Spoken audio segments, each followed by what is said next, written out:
Joining us in studio is head coach D'Amico Ryans. Coach, how's it going? Good to see you. Good to see you guys as well. Happy Thanksgiving week. We'll get to that in a moment. Let's review a little bit about what happened against Tennessee. And I know you want the guys playing loose and making plays like they did.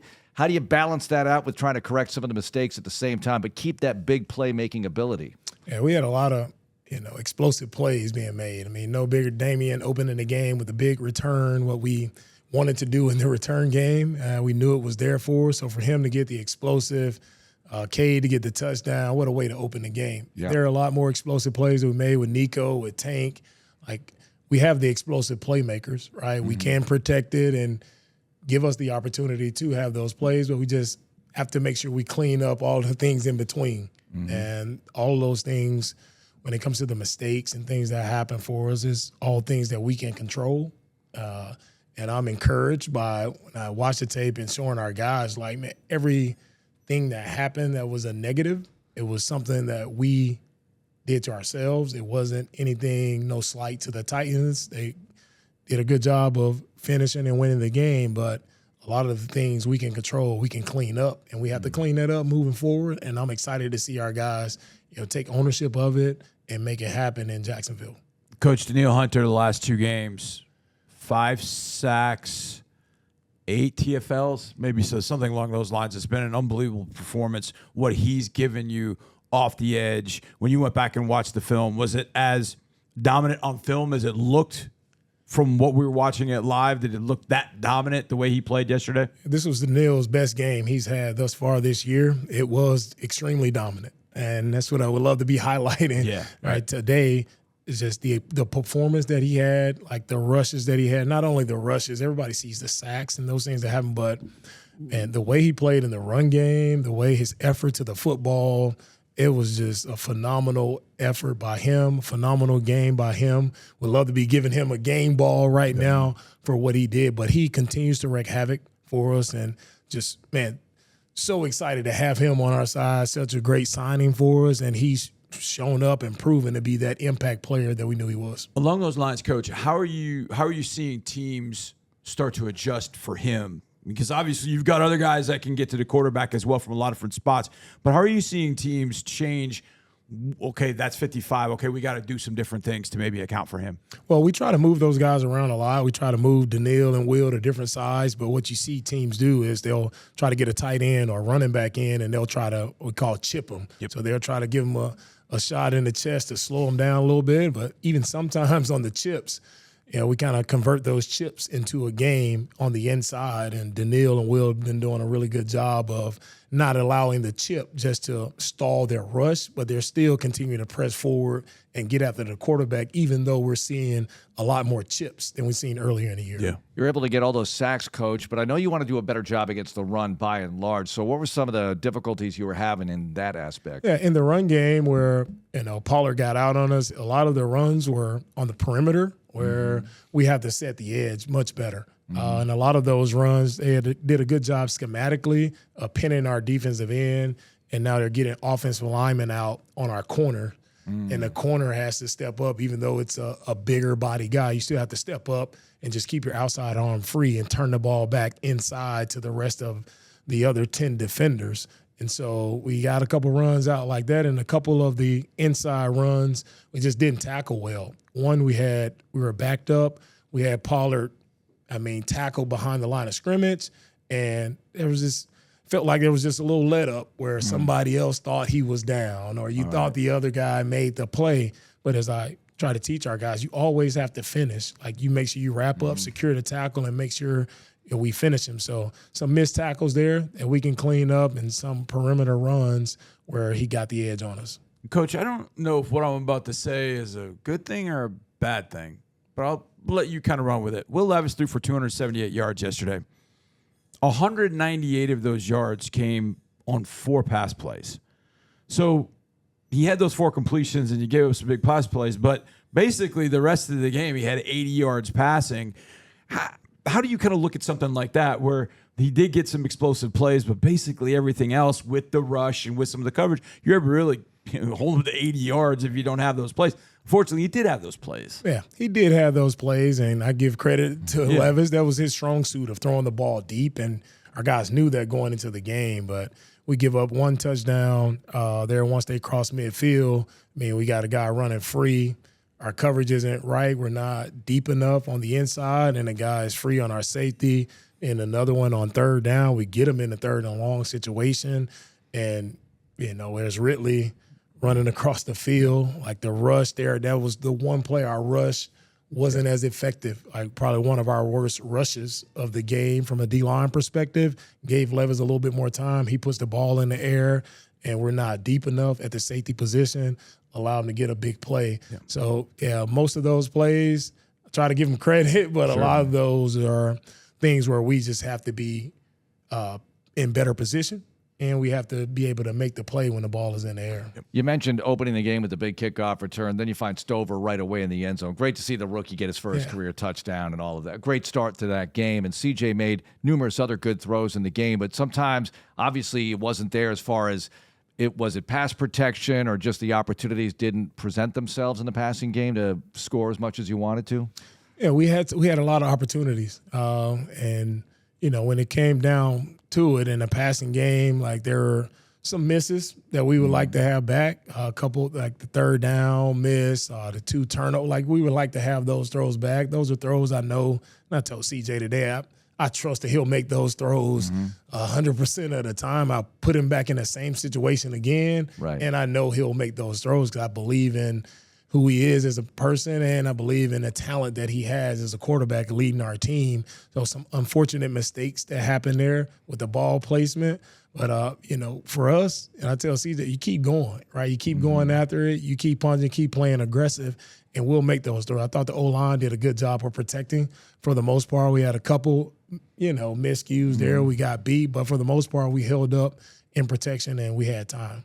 Coach, the last couple of games, we've had Nico back, and unfortunately for the second straight game, he has a touchdown called back. But it just feels better when he's in the lineup. I'm sure you probably feel the same way. Tell me about it. Because he can catch that dig route. Yeah. I think he caught it probably about the 20-yard line, and it's like, boom, he hit the boosters, and he was in the end zone.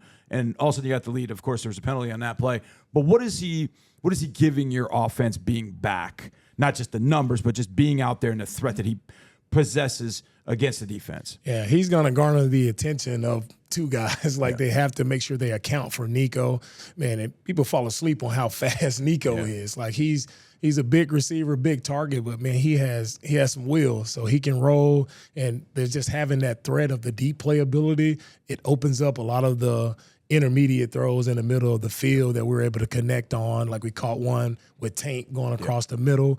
So Nico just opens up the entire offense, and not only the deep threat, but you can give him a screen and he can take that to the house as well. It's just a unbelievable talent, man. He's having a outstanding year. We just got to make sure his touchdowns count. Let's not hurt ourselves. Make sure his touchdowns count by just playing cleaner football. You talked about the running game in your press conference a little bit, Coach. And is it kind of a chicken and egg thing? You got to be better on third down so you get more opportunities to run the football, get more snaps, more attempts at it. Is it that kind of thing in a way? Yeah, it is. When we're running the football, we have to be able to control the line of scrimmage. And yesterday, we did not control the line of scrimmage. Right? We wanted to press the ball outside.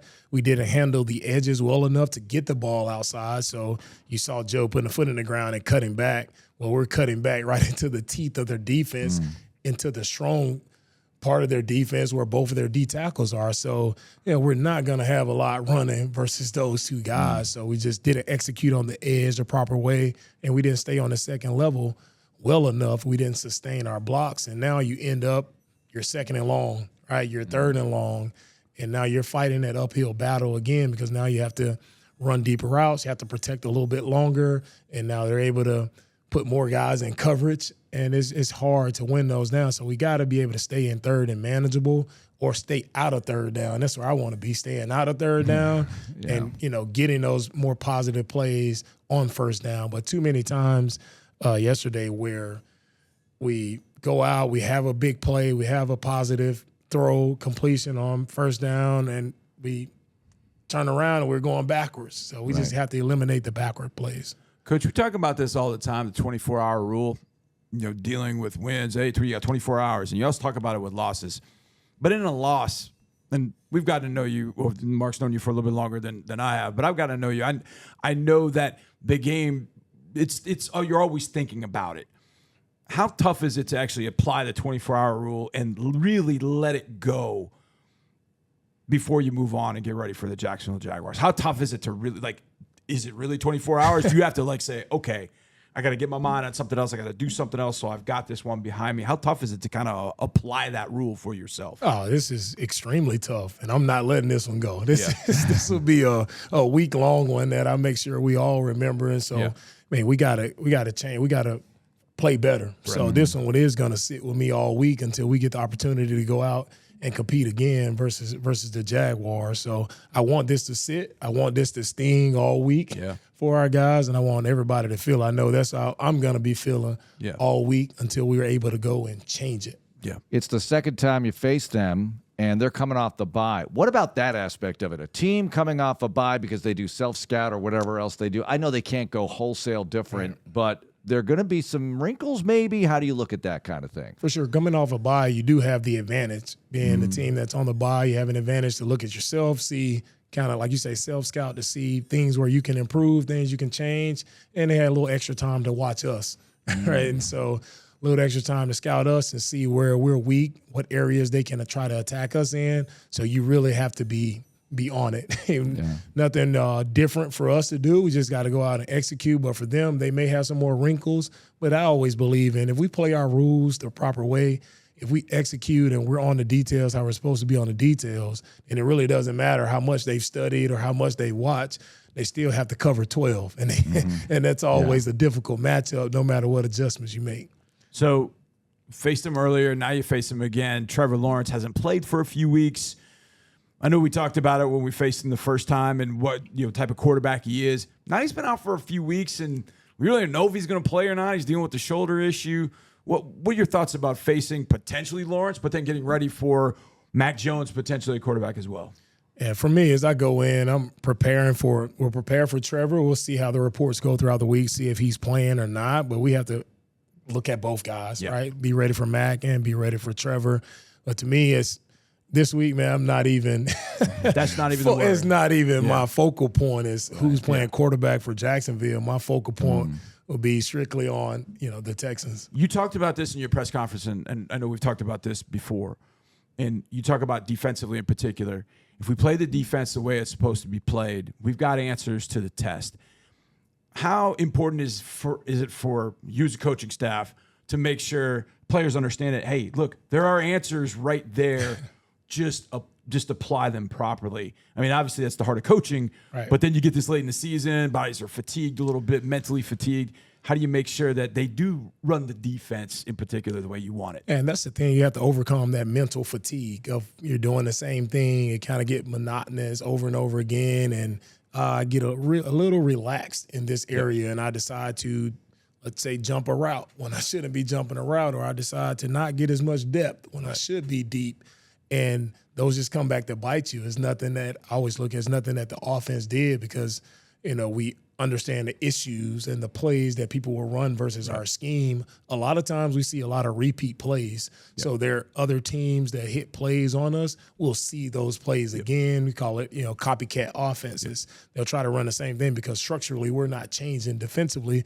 So we work those issue plays. And so we hang our hat on being a stickler for the details and being on it to the point to where we know what the offense is running and we're going to defend it better than you can run it. Coach, what can you tell the audience about the difference between, say, a Monday team meeting and a Friday team meeting? And I know a Monday team meeting after a loss versus a win, very different, but what can you share with us about those meetings? Because we can't get inside the room. Yeah, a Monday meeting like today, it's very quiet. It's very quiet meeting today where – I go through and I cut out some plays from our game and the entire game, the special teams, offense, defense, and I go through just let's call it a rundown of the game in sequential order just to show you guys, okay, what really happened in the game and how did we lose?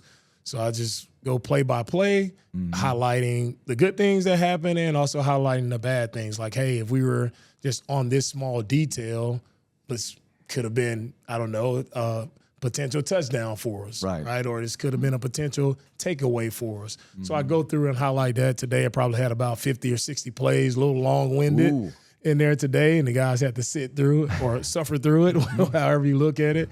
And then our Friday meeting is definitely more upbeat, energetic meeting. Friday meetings, we're going kind of around the league, and we're seeing things that happen in the previous week around the league, of things we can learn from mistakes other teams made or some really good things teams did that we can highlight, and just so our guys have a really good understanding, a grasp of the game, because there are a lot of situations and things that come up around the league that may not happen in our game or may not happen but only like one time a year, but we get the chance to teach off of that from other teams. So it's more of a teaching meeting. And also in that Friday meeting, we have a third down compete period. And so I put those 4 plays up and go through it, offense, defense, and we highlight, who wins the down, who loses the down. And we always have a little friendly competition amongst the offense and defense for third down. I love that. Competition, everything you do.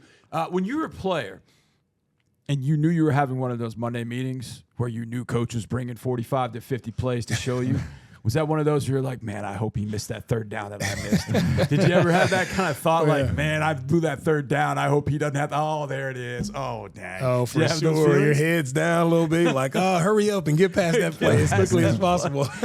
But it's I mean, it's a teaching moment, of course. It's a and now you teaching can moment, look back but at it. It's valuable. It's always tough as a player. You know it's coming, and you can't. You're waiting on that moment. You just hope it is not as severe as you think it will be. But I always try to do it in a way to make sure I'm encouraging with it, and just, hey, if we were just one step better here, or if we just had our eyes right here, like, just think about what it could have been. Like, I know everybody understands the mistakes, and I don't try to go back and overemphasize the mistake, but I emphasize what we can do different. Going on the road is one thing, and you've been on the road, but you haven't been on the road in the division since opening day. And there's just something about that, isn't there? When you're facing a division opponent, you just faced a division opponent. You saw what they brought to the table. So what about that aspect of it? Yeah, excited to get on the road. Excited to get on the road again, especially versus our division opponent and in Jacksonville team. We know this is a big game for us, right? This is one we have to go out. We have to win this game. We have to clean up all of our issues, right, and make sure we go out and play the game the right way. So just so we're able to compete. I think for me is the main thing is getting out of our own way.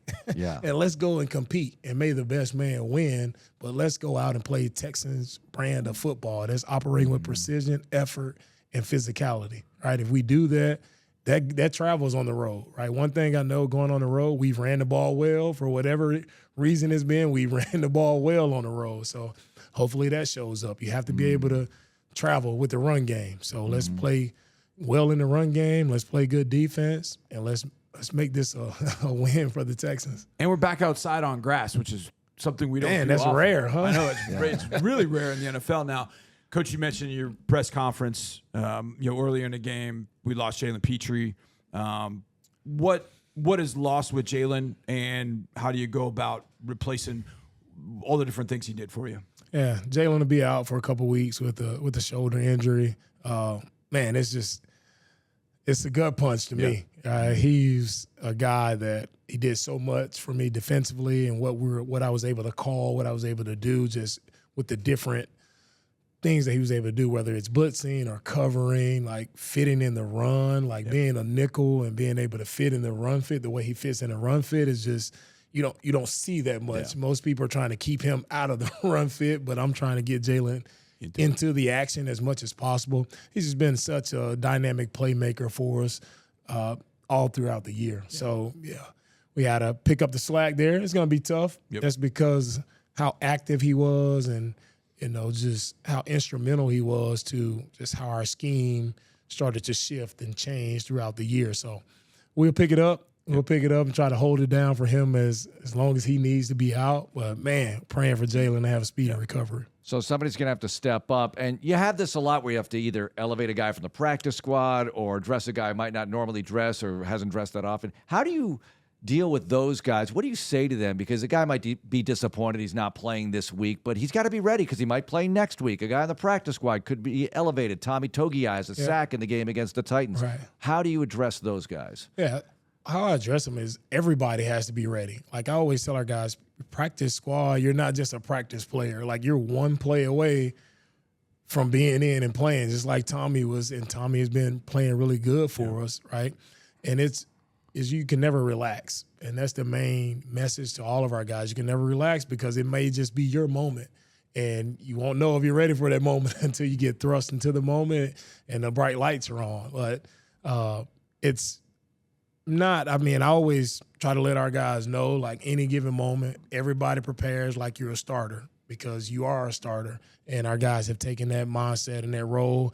And sometimes you don't even know as the week goes on. Sometimes guys have nicks and injuries throughout the week, and it may change at the last minute. It may change on Friday, all right, if a guy's getting elevated or a guy is not. So I don't know.